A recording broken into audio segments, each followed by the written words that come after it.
അതാ സുക്കുവിൻ്റെ വിവാഹമാണെന്ന്. കാലം പോയത് അറിയുന്നില്ല.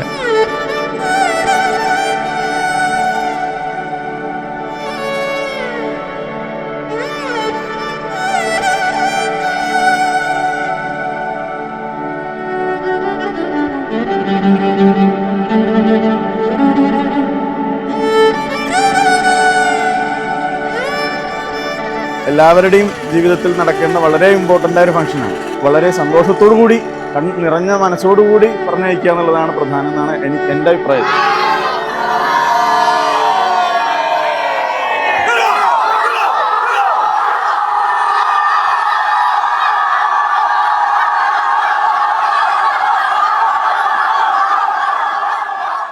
ഇന്നലെ സുവർണയുടെ അയനൂണായിരുന്നല്ലോ. പൂജകൾ എന്ന് പറഞ്ഞാൽ 3 തരത്തിലാണ്. ഒന്ന് അഗ്നിമുഖമായിട്ട്, അടുപ്പ് ഗണപതിയായിട്ട് ഞങ്ങൾ ചെയ്യണം. മുന്നിൽ അങ്ങോ ഗൗരവന്റെ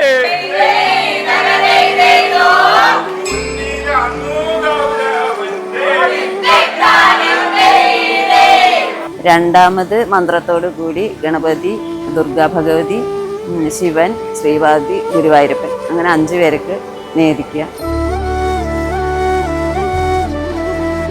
സാരി പൊതുവെ സുക്കു എടുക്കാറില്ല.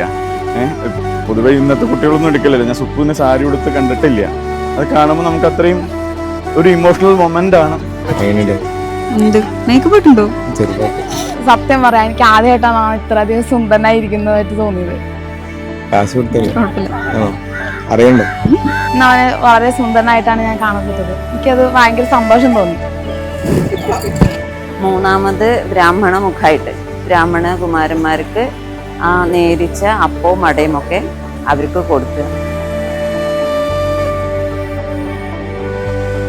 എല്ലാവരും കൂടി കുളിക്കാന്നാണ്. കുട്ടിയുടെ കൂടെ കുളിക്കണതും വളരെ നല്ലതാണെന്ന് പറയുന്നു. എന്നിട്ട് കുളി കഴിഞ്ഞ് അവിടുന്ന് തന്നെ കറുകമ്പൂക്കളൊക്കെ ചൂടി പിന്നെ നവവധുവായിട്ടാണ് തിരിച്ചു വരുന്നത്.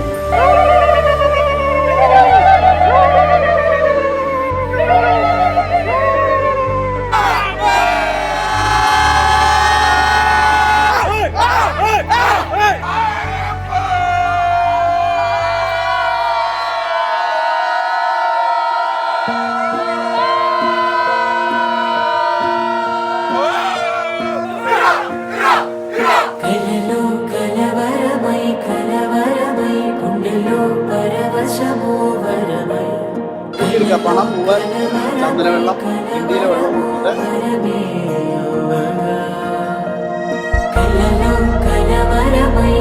അവനെപ്പോഴും ഒരു ചെറിയ കുട്ടിയാണെന്നൊരു തോന്നലാണ്. അപ്പൊ ഞാൻ എൻ്റെ ഹസ്ബൻഡിൻ്റെ അടുത്ത് ഇവന്റെ കല്യാണം ഉറപ്പിച്ച സമയത്ത് ഞാനിങ്ങനെ പറയും, അവൻ അത്രമാത്രം പ്രായമായോ, അവൻ ചെറുതല്ലേ എന്നൊരു തോന്നലായിരുന്നു.